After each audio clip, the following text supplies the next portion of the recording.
hai tại dương nó anh à cốt ọc nha phẹp cái lên skin trial lấy cái ọc chưa tiệt à lấy trial mơ luôn anh từ ca bị muốn nó cái ao nè phơi video ao muốn ton nó ta mà ngày tê ta lấy cái là ok cái ao là hỗ trợ đồng bao ngày do trong ban bao ngày nó dương là bom lên mà chạy đai nó nghe lấy cho mà riêng ở châu mà riêng thiệt không video bên đi miền riêng tràn trên vậy đai nó nghe à lấy nó mà ao cả đầu cái dương đại quạt miền bật tụ tràn trên kia 100 សាបតាណាហើយគាត់នេះអ្នកឈ្នះការពីសប្តាហ៍មុនហើយឥឡូវហ្នឹងទើបតែគ្រប់ friend នៅក្នុង game ចំនួន7ថ្ងៃឥឡូវគ្រប់ហើយយើងអាចផ្ញើឲ្យគាត់បានហើយកម្មវិធីចែក Starline ទៅដល់អ្នកដែលមាន top point ប្រចាំសប្តាហ៍ហ្នឹងគឺមានជារៀងរាល់សប្តាហ៍តែម្ដងហើយ point ហ្នឹងបានមកពីណាគឺជាការ like share comment share ដាក់2 3ក្រុមអីទៅវា load point តាមហ្នឹងហើយ point ហ្នឹងគឺមួយសប្តាហ៍គឺគេ update ឲ្យយើងឃើញម្ដងឥឡូវចប់រឿងទី2ចូលដល់រឿងទី3ម្ដង event mega draw event មួយនេះយូរមានមកម្ដងក៏យើងពុំគួររំលងដែរសម្រាប់អ្នកដែលមាន diamond ឬក៏អ្នកដែលមានលទ្ធភាពណាគួរតែមកផ្សងសំណាងនៅក្នុង event mega draw មួយនេះអញ្ចឹងយើងគ្រាន់តែទិញ ticket ដែលគេដាក់លក់ជាមួយនឹងការ discount ហ្នឹងទៅយើងនឹងទទួលបានលេខកូដសំណាងចំនួន8ខ្ទង់ហើយ jackpot របស់គេហ្នឹងគឺចេញរយៈពេល5ថ្ងៃហើយ4ថ្ងៃដំបូងហ្នឹងអ្នកឈ្នះ jackpot ហ្នឹងមាន8នាក់ហើយក្នុងម្នាក់ទទួលបាន 10000 diamond ហើយថ្ងៃចុងក្រោយគេហ្នឹងគឺមានអ្នកឈ្នះតែ3នាក់គត់ហើយ jackpot របស់គេហ្នឹងគឺខ្លាំងមែនតើគឺធំខ្លាំងមែនតើគឺម្នាក់ហ្នឹងទទួលបាន 50000 diamond អ្នកទាំងអស់គ្នាអញ្ចឹងយើងអាចផ្សងសំណាងលេងបានសំណាងពិតជាមើលអត់ឃើញមែនអ្នកទាំងអស់គ្នាដូចពីម្សិលមិញអញ្ចឹងខ្ញុំចង់បាន skin ឡាយឡាតែបាន skin កូនចៅសៀមឆាង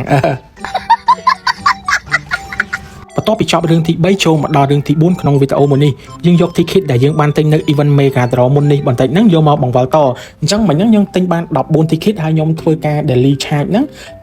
មួយថ្ងៃម្ដងហ្នឹងក៏ទទួលបានមួយ ticket ទៀតអញ្ចឹងសរុបទៅមាន15 ticket ក្នុងការយកមកបើកនៅក្នុង event មួយនេះណាកាលពីម្សិលមិញហ្នឹងខ្ញុំបើកអា daily draw ហើយនឹងអាបង្វិល discount 10 ដងដំបូងហ្នឹងសរុបទៅ11ដងគឺខ្ញុំទទួលបាន169ពិន្ទុអញ្ចឹងចាំមើលថាថ្ងៃនេះខ្ញុំបើកបន្ថែមប្រហែល draw ទៀតហើយចាំមើលយើងថាយើងបាន point ចំនួនប្រហែលដោយសារតែ ticket យើងវារៀងសេះអញ្ចឹងទៅខ្ញុំបើកអាម្ដងមួយឲ្យសល់ត្រឹម10ហើយបន្ទាប់មកដល់ពេលដែលយើងសល់10 ticket យើងដាក់ម្ដង10យកតែម្ដងហើយចាំយើងបូកសរុប point ហើយយើងបើក2ថ្ងៃហ្នឹងអស់ប្រហែលដងហើយយើងទៅមើល point ទាំងអស់គ្នាអូបើកម្ដងនេះលុយសុទ្ធ50អត់ថាបាន50គឺអែមខ្លាំងមែនតើឥឡូវនេះយើងបើកបន្តទៀតទៅអ្នកទាំងអស់គ្នានេះចាំមើលថាយើងបានស្អីទៀតបាន skin មានស្រាប់អញ្ចឹង convert ឲ្យយើងបាន10 point ទៀតអញ្ចឹងអូខេប៉ុណ្ណឹងក៏អែមដែរហើយឥឡូវហ្នឹងយើងទៅមើលអា10 ដងចុងក្រោយអញ្ចឹងយើងអត់ចាំយូរទេយើងដាក់10 ដងចុងក្រោយយកតែម្ដងទៅមើលថាបាន skin អីបានប្រហែល point អូ50ជាមួយនឹង emote 2ហើយនឹង skin Bruno ធម្មតាកាលពីម្សិលមិញហ្នឹងបាន skin ឆាំងថ្ងៃនេះបាន skin Bruno ហើយឥឡូវហ្នឹងគឺចាំមើលថា10 ត្រហ្នឹងបានអីខ្លះ50 3ដងអ្នកទាំងអស់គ្នាហើយ10 point ហ្នឹង2ហើយអា3 point ហ្នឹង3សរុបទៅគឺ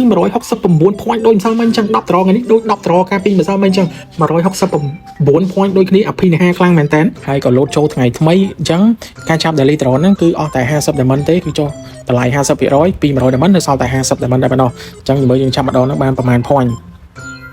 ម៉ណៃឲ្យលុយសុតអ្នកទាំងអស់គ្នា50 point គឺចំណេញខ្លាំងមែនតើគឺអែមយកតែម្ដង event នេះដូចថាមិនចាក់កគ្នាយើងប្រហែលទេអញ្ចឹងបន្ទាប់ពីយើងបើកអស់ ticket ហើយយើងមកមើលអាកន្លែង draw reward អញ្ចឹងអាកន្លែងហ្នឹងបើក20 ដងអីគេឲ្យយើង claim អា point សម្រាប់ដូរ skin ហ្នឹងម្ដងហើយអញ្ចឹងឥឡូវខ្ញុំបើកបាន27 ដងអញ្ចឹងយើងទៅ claim 2 ដងទៀតទៅមាន15អញ្ចឹងយើងបាន30ទៀតអញ្ចឹងបន្ទាប់ពីយើង draw អស់27 draw ខ្ញុំទទួលបានពិន្ទុក្នុងការដូរ skin ហ្នឹងគឺចំនួន501 point អ្នកទាំងអស់គ្នាហើយវីដេអូហ្នឹងក៏មានតែប៉ុណ្្នឹងដែរអរគុណសម្រាប់ការតាមដានទស្សនាពីដើមរហូតដល់ចប់ជូនពរឲ្យអ្នកទាំងអស់គ្នាសុខភាពល្អសំណាងល្អជាចុងក្រោយគ្មានអ្វីក្រៅពីពាក្យថា follow for more អ្នកដែលមកក្រោយអត់ទាន់ follow ជួយ follow ម្នាក់មួយផងសូមអរគុណសូមជម្រាបលា